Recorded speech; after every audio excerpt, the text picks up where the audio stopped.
NIS DElEd के सभी शिक्षक साथियों को मेरा सादर प्रणाम।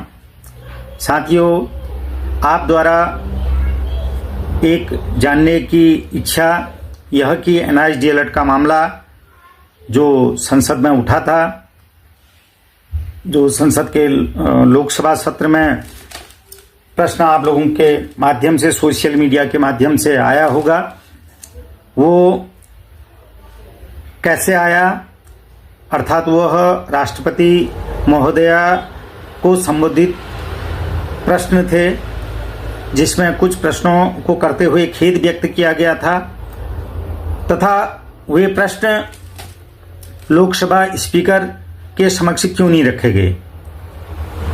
इन बातों को समझाने से पूर्व मैं आपको संसद में जो प्रश्न उठाने के तरीके हैं उन पर थोड़ा प्रकाश डालना चाहता हूं। जब नए लोकसभा के सदस्यों का चुनाव होता है, वो अपनी ओथ लेते हैं। शपथ लेने के उपरांत महामहिम राष्ट्रपति महोदया द्वारा एक अभिभाषण होता है। उस अभिभाषण में सरकार की आगे की क्या कार्य योजनाएं हैं, किन किन मुद्दों पर उन्होंने कार्य करना है, आदि आदि विषयों का उल्लेख रहता है।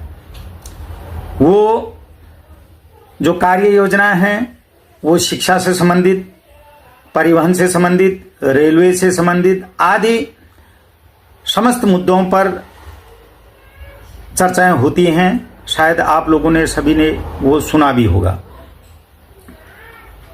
जब इस दरमियान में संसद का सत्र चलने वाला था तो विपक्ष के व पक्ष के कई सांसदों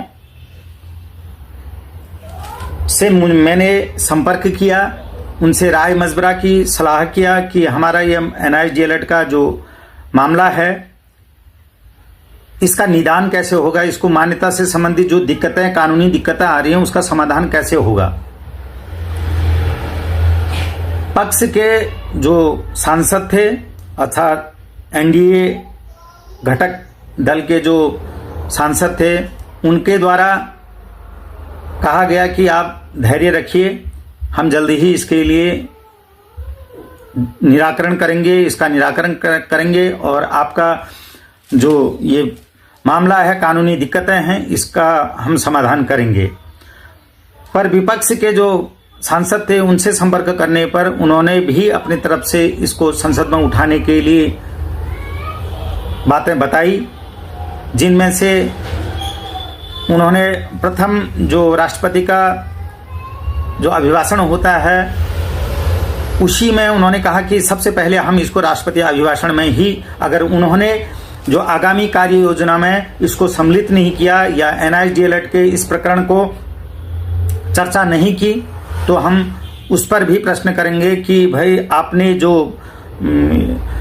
अपना अभिभाषण दिया, जो कार्य योजना बताई, उसमें एनआईएस डीएलएड के लाखों जो बच्चे थे उनके भविष्य के विषय में आपने चर्चा क्यों नहीं करी।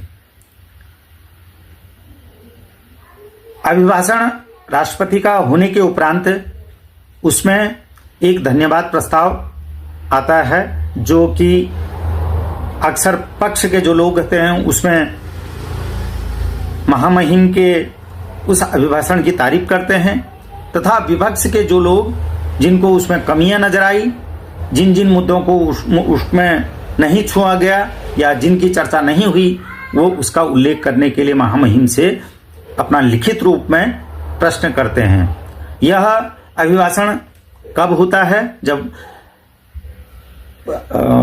जब अभिभाषण हो चुका होता है उसके उपरांत जिसको जो आपत्तियां होती हैं आधे घंटे के अंदर वो अभिभाषण की आपत्तियां उसमें दर्ज करनी होती हैं, जो कि हमारे पक्ष रखने वाले सांसद महोदय द्वारा बखूबी रखी। उन्होंने जो हमारा मिनिमम क्वालिफिकेशन का जो डीएलएड एनआईएस का हमको करवाया गया था, सेक्शन 23 के सब सेक्शन 2 आरटी एक्ट कहता है, जो प्रशिक्षण दिया गया था उसका उल्लेख किया कि भाई आपने लाखों लोगों के भविष्य को क्यों ध्यान में नहीं रखा गया है, इनका जो गजट राजपत्र नहीं बना था उसका उल्लेख क्यों नहीं किया गया है। ये तो कार्रवाई रही जो आज तक अभी हमने किया है। संयोग से वह जब हमारा 28 तारीख को उसमें चर्चा होनी थी, उस दिन आपने देखा है संसद का सत्र चल नहीं पाया। कुछ नीट के मैटर में गहमागहमी हुई, तकरार हुई, इस वजह से सत्र चल नहीं पाया, जो कि सोमवार तक के लिए स्थगित किया गया है। सोमवार को अर्थात 1 तारीख को माननीय संसद महोदय को ये चीज और विस्तार से समझानी है कि इसमें आपको लोकसभा के पटल पर इस बात को कैसे रखना है, जो कि पूर्व में भी समझाई जा चुकी हैं।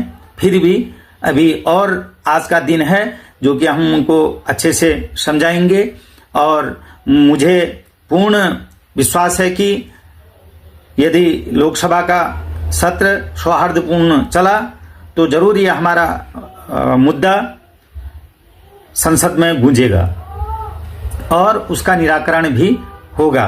यद्यपि राष्ट्रपति महोदय का उत्तर आना शेष है, उनके द्वारा उसका जवाब दिया जाएगा, वो भी आप लोगों के समक्ष प्रस्तुत करूंगा।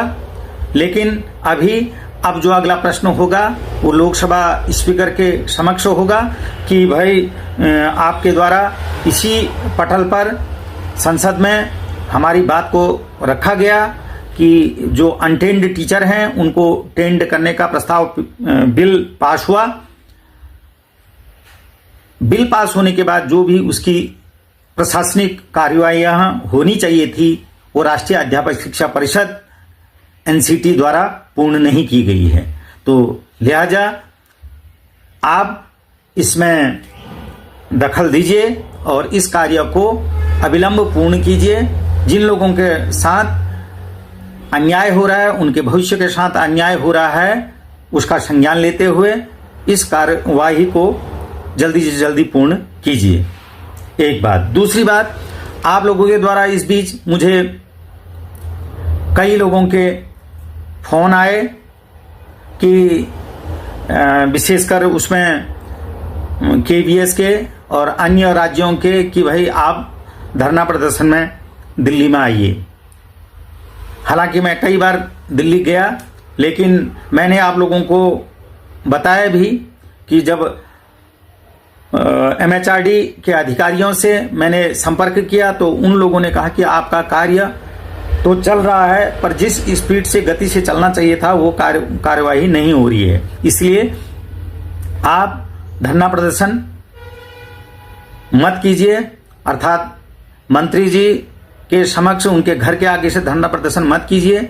आप किसी अपने क्षेत्रीय सांसद या मंत्री जो भी आपके संपर्क में हैं उन नेताओं के माध्यम से माननीय शिक्षा मंत्री जी को समझाने का प्रयास कीजिए, और यदि हमको निर्देश हो जाता है तो जल्दी ही हम आपके इस कार्रवाई को संपन्न कर देंगे। तो इस प्रयास में मैं निरंतर लगा हुआ था। अभी भी हमारे उत्तराखंड के कई साथी अपने अपने स्तर से प्रयास कर रहे हैं और मुझे उस पर भी विश्वास है कि जल्दी ही वो अपने इस कार्य में सफल होंगे। सांसदों के द्वारा उनको भी आश्वासन दिया हुआ है, लगातार हमसे संपर्क बनाए हुए हैं। तो इसलिए क्योंकि आंदोलन में सर्वप्रथम हम किसी के घर के आगे से आंदोलन नहीं कर सकते हैं, क्योंकि आंदोलन के लिए हमको किसी उच्च पुलिस अधिकारियों का आदेश लेना पड़ेगा, उनसे अपनी बात को रखना पड़ेगा और परमिशन मिलने के उपरांत ही जो आंदोलन के स्थान नियत हैं उसी स्थान पर ही हम आंदोलन कर सकते हैं। तो इन बातों को ध्यान में रखते हुए और जो मुझे सलाह दी गई थी उसी के अनुरूप मैं कार्य कर रहा था, जिसकी मैंने सूचना जिन लोगों का मुझे फोन आया था उनको मैंने दी भी थी। अपने उत्तराखंड के लोगों को भी मैंने इस संदर्भ में अवगत करवाया था। तो आप लोगों से भी मैं यही निवेदन करूंगा, यद्यपि लोकसभा में हमारे प्रश्न को बखूबी रखे जा रहे हैं। सोमवार को बहस होने की प्रबल संभावना है। हम अपने प्रतिनिधित्व कर रहे सांसद महोदय से लगातार संपर्क करके उनको समझा रहे हैं। आज भी और उनसे मीटिंग होना है। तो आप लोगों के जो क्षेत्रीय सांसद हैं उनको आप समझाने का प्रयास कीजिए, भले ही वो पक्ष वाले हों विपक्ष वाले हों।